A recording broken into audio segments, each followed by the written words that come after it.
My name is Seymour William Taylor. I was born in London in 1924. It was the convoys from in 1944 to the end of the war in 1945. I was on the convoys. My name is David Craig, and I come from Scotland. And I was very young when I was in the Arctic convoys. I was a young officer, but I was only 17 when I left Britain, but I was 18 by the time I got to Russia because I had my birthday on the way up.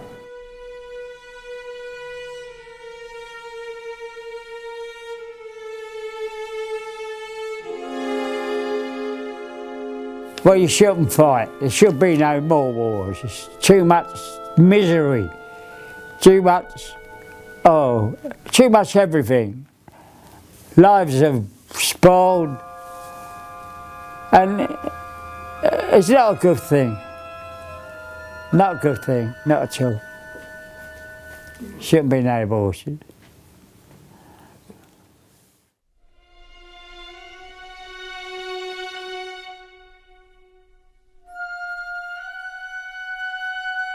My name is Kent Graff. My name is Daryl Graff. We're the son of Cecil Bill Graff. He was on the PQ-18 convoy.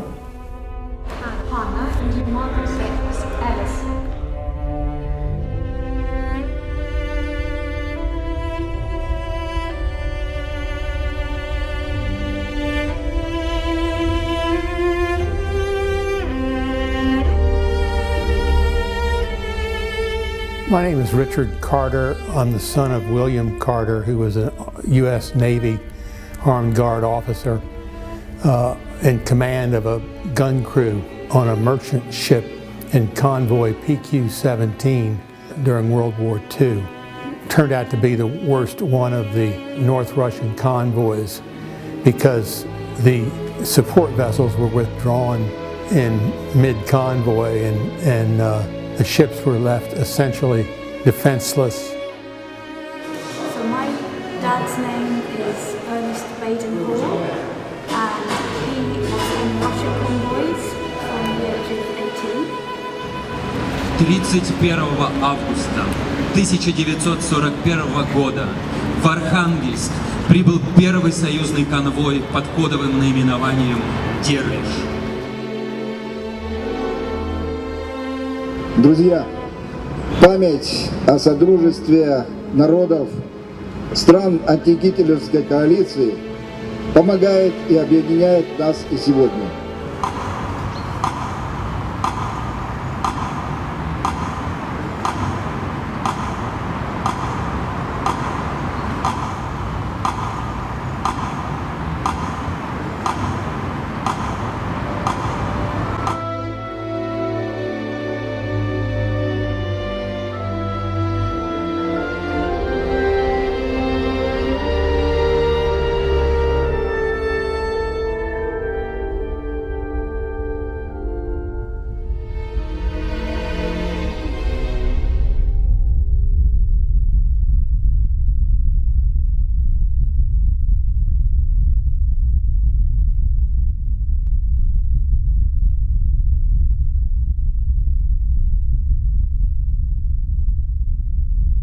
Я, Иванов Анатолий Михайлович, родился весной 1936 года в городе Ленинграде. Так уж получилось в моей жизни, что я познал блокаду Ленинграда не полностью, в течение чуть больше года, и в горящем, защищающемся, обороняющемся Мурманске. Я был маленький, многое не понимал, а постепенно ко всему плохому привыкаешь. И казалось, что так и должно быть. Горячие дома, разрушенные длинные улицы, валяющиеся трупы людей, животных, плавающие трупы в Кольском заливе. Особенно много было иностранцев. Гитлер высоко ценил Мурманск, незамерзающий порт. потому что близость Гольфстрима делала это очень уникальным. Когда пошли конвои, принято было решение стереть Мурманск с лица земли. Воздушная оборона Мурманска была очень слабая, и немцам удалось сжечь город.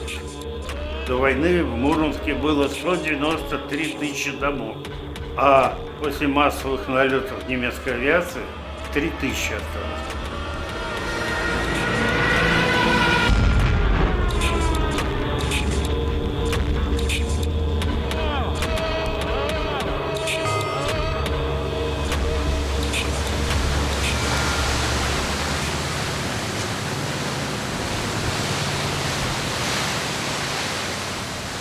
It was quite normal. We would sail from Greenock in Scotland. That was our base. I was on a brand new Corvette. It was built for the Russian convoys. Had a reinforced bow for ice breaking. The weather would always be rough, very, very rough, very, very cold. Ice all over the ship and everything. All the time it was a fight to keep the ship on course. That was the main thing, you know. Корабли приходили нагруженные тюками, ящиками. Бравые матросы, офицеры, сначала сдержанные, суровые, в блестящих пуговицах, бушлатах. Они быстро обустраивались, начались, что для нас было интересно, для мальчишек, драки. Драки были повсеместные. В городе был выкопан в земле ресторан «Интурист» назывался. И вот около этого «Интуриста» драки были каждый день до пуска крови. В чем была причина драк? Женщины. Из-за женщин? Да.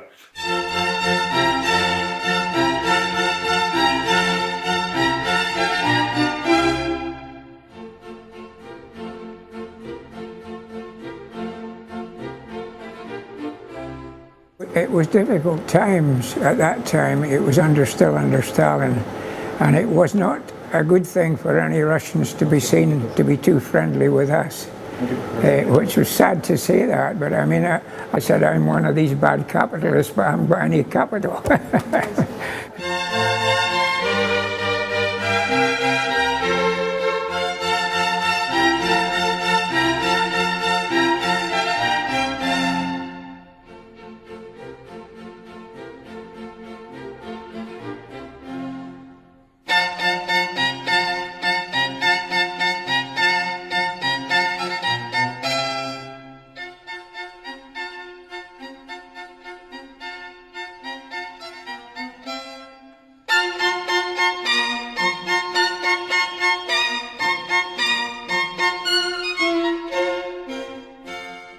In Murmansk they had, there was the wooden houses which some sort of had a selling items, like a shop, you know, like food and stuff.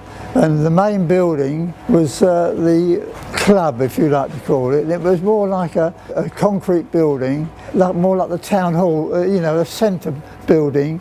As you entered the building, there was busts of various Russian leaders, etc. And they also had a theatre in the building. To get out of the cold, we used to go in there and into the theatre. They would have comedians or whatever on the stage, all in Russian, which we didn't understand, but it was warm.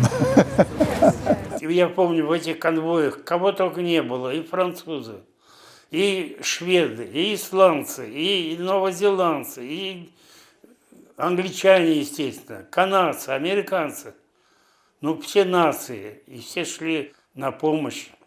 Это действительно была мировая поддержка.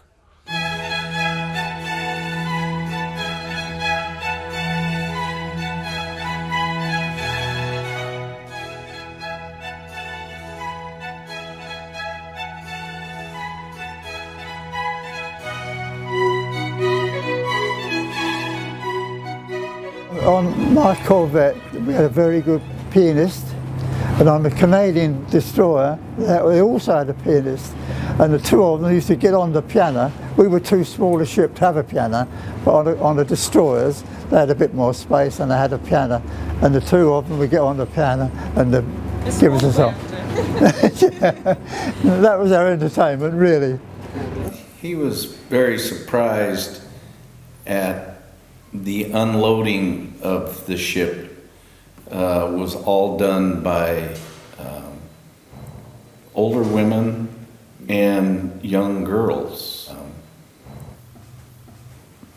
He said that they were, very hungry.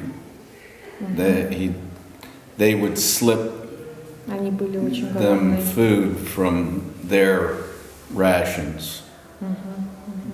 But he was very surprised, in the condition of the Russian people at that time.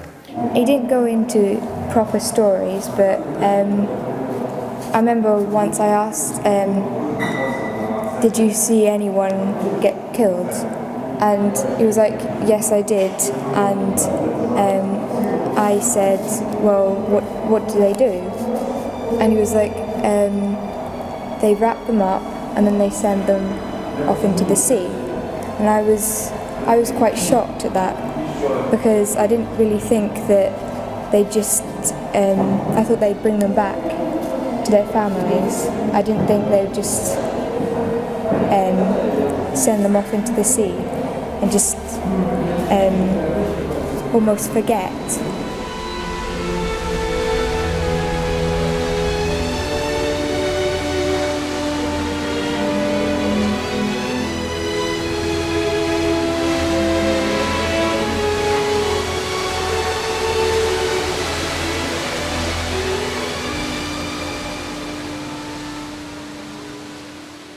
After we discharged our cargo, ships were put out to anchor down the side of the Kola Inlet, about half a mile apart. That meant that we were within 10 kilometers of the German lines, and they used to enjoy, I think they enjoyed practice, the Messerschmitt Me-9s. They used to come over the hill, down the side of the hill, and across the water and skip over it to see and drop their bomb. There was 4 bombs went off on the one side, this side, and 1,000 pound, the big one went off on that side, and it blew me off my feet. I don't know how I got it, but I landed over here in a pile, you see. And I looked behind me, and about 3 or 4 yards from me, there was a nice big round hole in the steel deck. And I knew that underneath that was the ship's coal bunkers. We were a coal burning ship in these days, and it had gone into the coal, you see. Well, the captain arrived, and he said, I hope it's gone right out the bottom, to the ship. But they sounded round, being a sailor, you know what I'm talking about. The steward came out and shouted that was lunch ready, and of course food is more important than a bomb in your bunkers. So we all went into the officers' mess room, and we're sitting at the table, the captain's at the top, I'm very down, well down the bottom. And he asked me to send a message to the senior British naval officer in Murmansk, asking if they had any British bomb disposal personnel in Russia. But the order came back, there's no British bomb disposal personnel in North Russia at all. It's up to you what you want to do. I've no intention of leaving the ship when she's still afloat, but I'm going to give you 3 choices. One, and you've all to consider you're in everybody's circumstances. He said you can take one of the lifeboats and go ashore for your own safety. You can 2, you can stay aboard the ship and fight the ship, that is man the guns, etc., and all the other things. 3, I want volunteers to help me to take the bomb out. Well, I was 18-year-old, and I thought, well, a kind of crazy thing, So we started, the ones that wanted to go ashore, they took one of the lifeboats, which is correct. But he said there'll be no comeback, it's entirely up to yourselves. We all went along and we opened the bunker hatches, where the coal was. We only had the shovels out the stokehold to dig the coal out. This went on for about 2 days and 2 nights. We never stopped. We worked through the night. But after 2 days and 2 nights, I was up on the bridge and I was using my signal lamp. I was talking to the Navy ship. And this sailor came up and he said, Sparks, we know bomb disposal people, but if you get the bomb up on deck, we'll send out a man to take the fuse out of it, because we didn't know anything about fuses, you see. Then the Russian was going back to take the detonator out of it. And we decided as being merchant Navy officers, being British merchant Navy officers, we weren't leaving him on his own, but 3 of us would go down beside him. Not that we could help him, but it was only to be company. I was one of the 3, young and daft in these days. And he started to try and get the detonator out. and he had a big extractor which fitted in the top of the detonator, and he turned it, and he got one turn and then it stuck. And he got his foot up against it and he's heaving, it wouldn't budge. So the bold boy put the windlass, he goes into one pocket and he brings a steel punch out, you know, about this length, and he was having a hammer out this end. Now, hammer practice, if you've got a nut that won't budge, you hammer the side of it in the direction you want it to go. And the bold boy starts hammering the detonator. Well, every time he hits it, the hair in the back of my neck stood up. but he managed to get it going, and then he got the extractor around to get the bomb out. Now, I admired him very much. Наши понимали, какие трудности испытали команды союзников, но, конечно, на берегу люди теряли за собой контроль, они хотели отдохнуть, иностранцы в основном, я имею в виду. У нас СМЕРШ вовсю работал, потому наши боялись, они ничего не боялись. И, конечно, женщины. За женщины страшные были междоусобицы, причем всегда лилась кровь.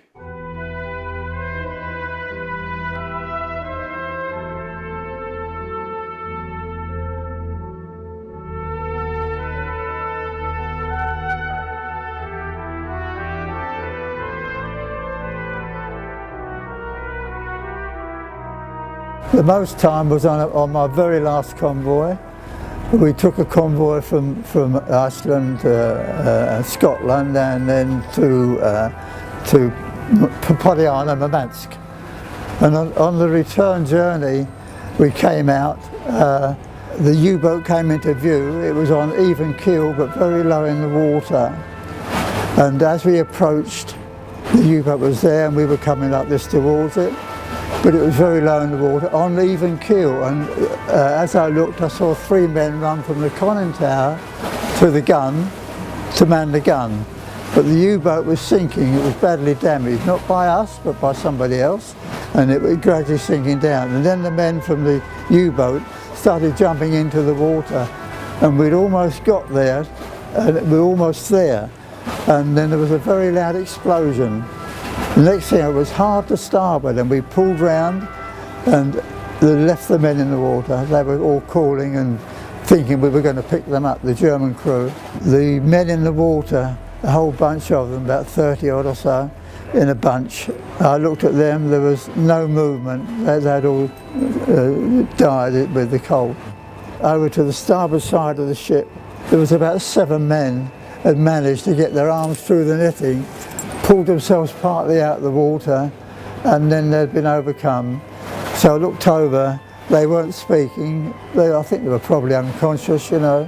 So as I'm looking over, another chap came along, and we managed to get over and pulled the first one up on board. He laid there, and we dragged him to where the doctor was standing, and he said, galley, take it to the galley. We dragged him up to the galley because he wasn't moving. And the galley door was open where the survivors were in there as well. The cook had got the oil stove like a red block, full power.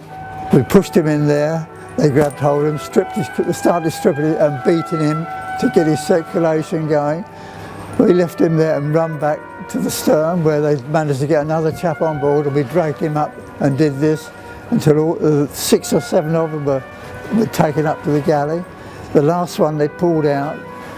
He was unconscious still, and the doctor, we stopped by the doctor, and he said like this, he went like that. He had not made it, he was only 18-year-old, and he said sick bay, he had not made it, so I didn't take him, he went to the sick bay, and I was standing there was nothing more I could do, and this chap, one of our crew, it got too much for him.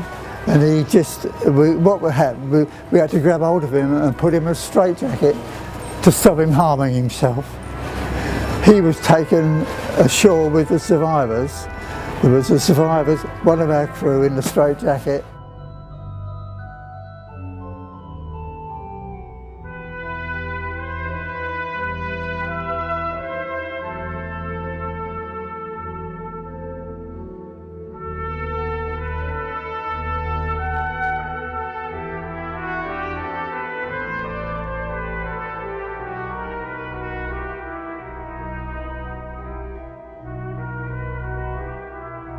and eventually we caught the convoy up.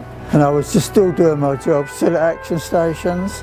Any U-boats on the surface were not to be attacked. Repeat, not to be attacked. And you can imagine, I don't know what's happening. And this was the message I heard. And then I heard a report, U-boat on the surface. I looked out the starboard side and there's this U-boat right alongside my corvette.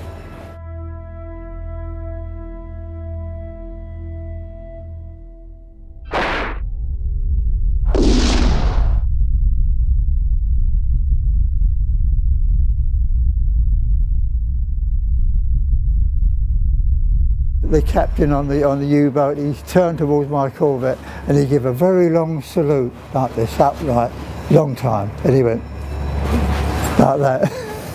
Наблюдать за иностранцами было очень-очень интересно. К нам они относились очень хорошо, гладили по головкам всех, совали, если у них что-то было. Но все дело в том, что до нас успевали побывать женщины, вот эти вот гулящие, которых полно было в городе. И нам мало чего доставалось.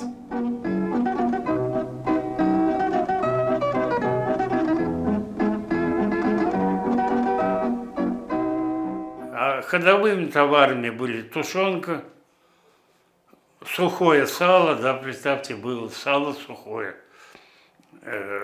и жвачка. Да, сигареты, конечно, сигареты. Честерфильд впервые мы мальчишкой попробовали. Мне было 6, 7, что-то 8 лет.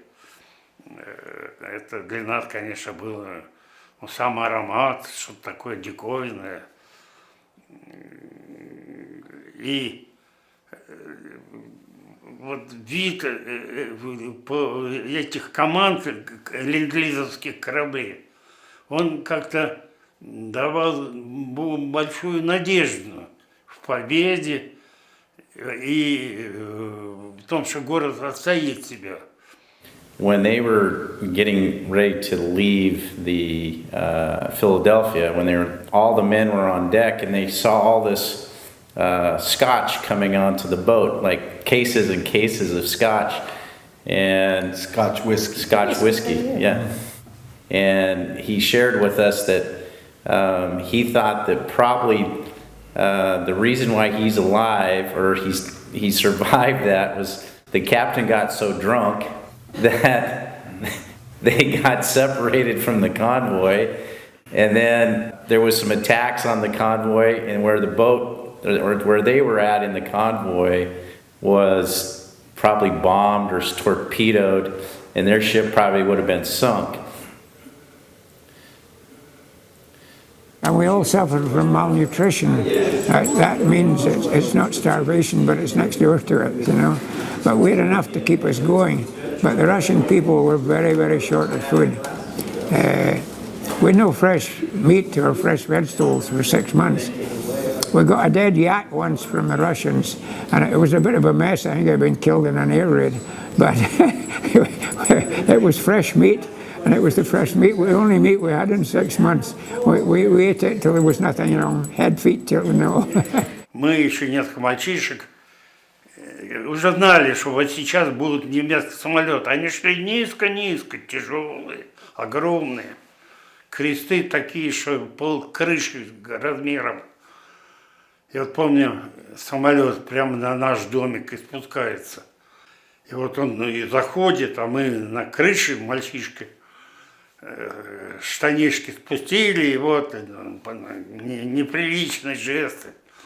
Открылся колпак в самолете, высунулся рука в крагах, огромный черный. И вот от нашего домика сразу резко шли вниз на порт. И вот этого летчика в этих крагах на моих глазах снаряд попал с английского какого-то корабля и в клочья разорвал. He kept it to himself for many years. He didn't really start talking about it a lot until he was probably in his 60s or 70s. The one thing I remember when I was a child growing up was he was always very upset on the 4th of July. The 4th of July, of course, in the United States is the biggest holiday of the year. It's called Independence Day. It's the anniversary of when the United States passed its Declaration of Independence from Great Britain. The reason that he was so upset was because the 4th of July had been the worst day of convoy PQ-17. I don't know, if, a lot of men, when they return during leave, it seemed like they would find the woman that they wanted to spend the rest of their life with and marry, and that's what he did when he came back from that convoy. Завезли в СССР почти 70 тысяч патефонов. Зачем это им было нужно, неизвестно. Появились американские пластинки, а к концу войны появились трофейные пластинки. Я помню, мы смотрели в каком-то бараке, смотрели «Девушка моей мечты» фильм. Сцена с бочкой вызывала вода. Не входите. Мне надо с вами поговорить срочно. Сначала дайте мне полотенце, оно там.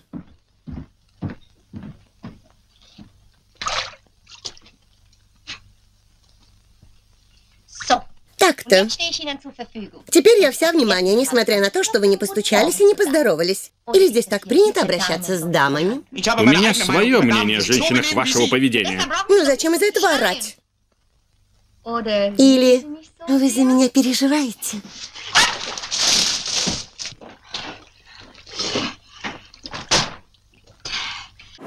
And he just, I don't know why, really.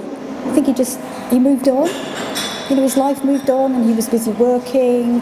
He got married, and he had, a family. When he first started doing it, I said, "But, Dad, you can't do that. It wasn't a man's thing." And he actually said to me, you'd be surprised. In times, long time ago, people used to do quite a lot of that sort of thing. So he's got some lovely, lovely pictures around the house that he's done. What was I dreaming about? Well, I'd met my wife. I was dreaming about getting back to normal life. I could have stayed on in the Navy and made a career. My girlfriend at the time, or fiancée, we talked about it and decided that it's best if I leave. So I then left the Navy and we got married, and last year my wife died. Last October. I've lived my life, and all I can say is it's been hard work and long hours, and I'm still here. К концу войны общение с ними становилось более тяжелым. Неожиданно появились отряды СМЕРШа. Видимо, политика стала преобладать над нормальными человеческими отношениями. Но я очень горжусь, что я рядом, пускай маленьким, вертелся с этими нашими союзниками, что я мог их видеть в быту, в постоянной жизни, что они всегда сочувствовали нам, понимали нас. И как бы далеко мы бы продвинулись, если бы не было этой холодной войны.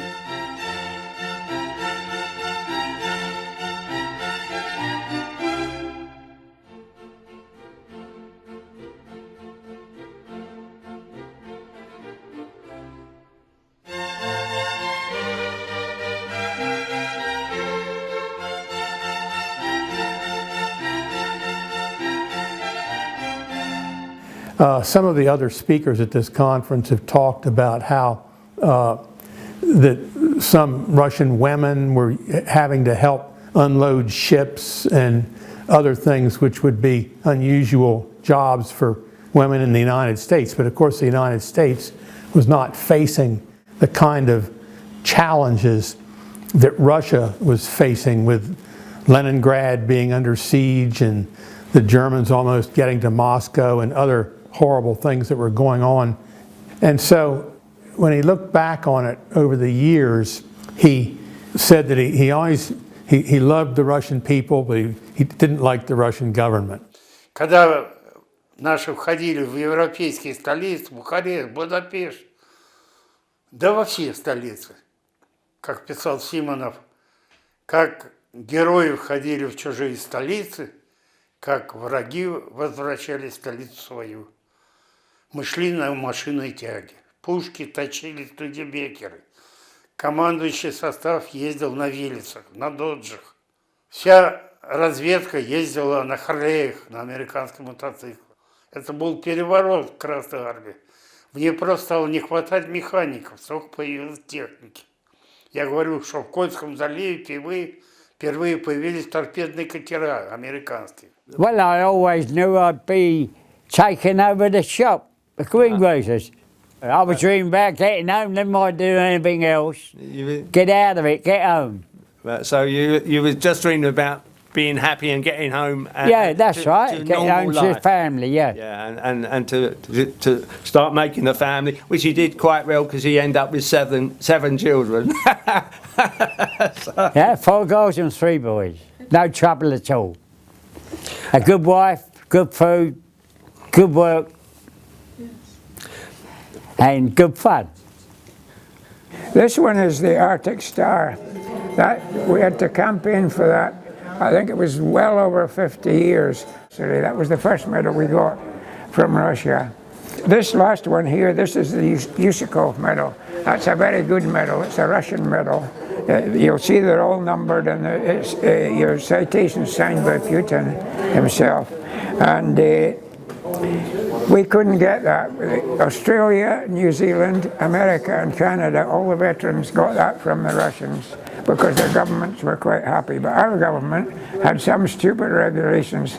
If it was a medal for valor, the action had to take place within the last 5 years, you see. Well, it's ridiculous. But what fixed it for us was President Putin. Cameron, our Prime Minister, had asked Putin to come to Downing Street to discuss, I think it was the Ukraine or something at that time. So Putin said, well, if you're presenting them with the medal, I'm just bringing the Yusakov medal from Russia to present them at the same time. And of course, if Cameron had objected, he would have said, well, stuff your meeting. I'm not coming near your meeting, you see. And then because the 20 had got it, the regulations were changed and we all got applied for it. But we had to apply for them individually, and it went back to the Russian parliament. And you had to prove the convoys you were on, the ships you were on, and one thing and another, you see. But it was well worth doing it. Ведь дело дошло до того, что мы одни выиграли войну. Под ружье было призвано 1 200 000 американцев, 600 000 канадцев, примерно 500 000 в действующей армии на севере было англичан. А где они? Война изувечила детство многим из нас. Я знаю многих мурманчан, которые не могли приспособиться к мирной жизни, были заточены в лагеря, в тюрьмы. Воровать, уныкать, как говорилось, на какой-то момент для какой-то части населения стало нормой. Но ведь были и другие. Я закончил Московский университет. Я защитил кандидатскую диссертацию. Я профессор, преподаю в институте. Конечно, я деформирован всем, что я видел. Этими бесконечными умершими в Ленинграде, отрезанными попками, мертвых соседей, съеденными кошками. И если бы не эти миллионы банок тушенок, эти студебекеры, торпедные катера, мундирское сукно, еще неизвестно, когда бы закончилось наше Великое Отечество. I have 2 sons, and not to say it's any different, he has 2 daughters, but my sons would be now the men that would be engaged, possibly in any kind of war or event, and certainly I would not want them to experience the horrors of war. I didn't serve in the military, he did. I never was, involved in that horror or concern, but I surely wouldn't want to see our children in any type of, war of any type. I hope to educate my kids that our relationship between all countries is important. I mean, most people learn about it at school, and they just they don't keep it. They just get on with everyday lives. Yeah, very hard to keep it going. It is difficult. It seems to me that people maybe find it hard today, 75 years or more after the end of World War II, and 50 years almost after the end of the Vietnam War, to fully appreciate how damaging war can be. And I'm not saying that I don't want to criticize my government or other governments, but I have a sense that if you don't understand what war is and what it can do, you can make the mistake of blundering too easily into war. And if you do that, you being the leaders of governments and things like that, it's much easier to get into a war and start one than it is to get out of it. Я помню, в школе нас всех построили и сказали: детки, пойдем слушать салют Северного флота. И вечером раздался такой салют, мы такого и не видели во время страшных бомбежек.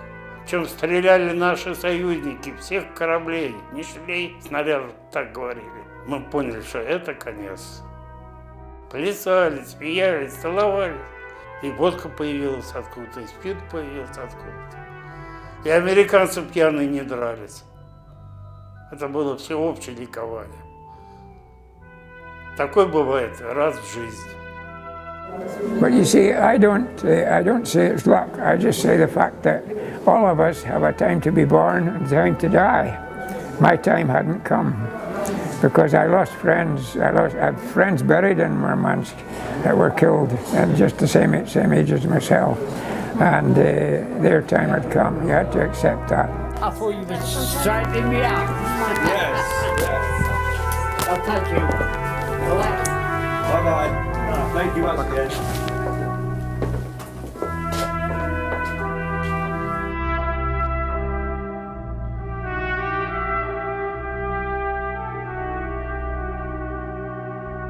We went to Hamburg and it was a gathering of all war veterans, Germans, Italians, everybody.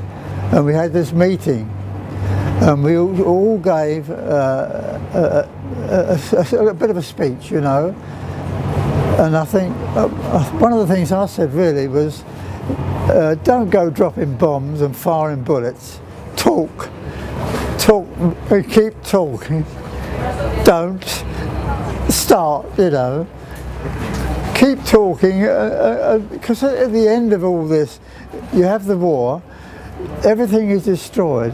Even if you win, what do you come back to? Come back to ruins? You've got to talk eventually, win or lose. In the end it becomes a discussion to talk peace. And that's the only answer I've got is don't start, talk.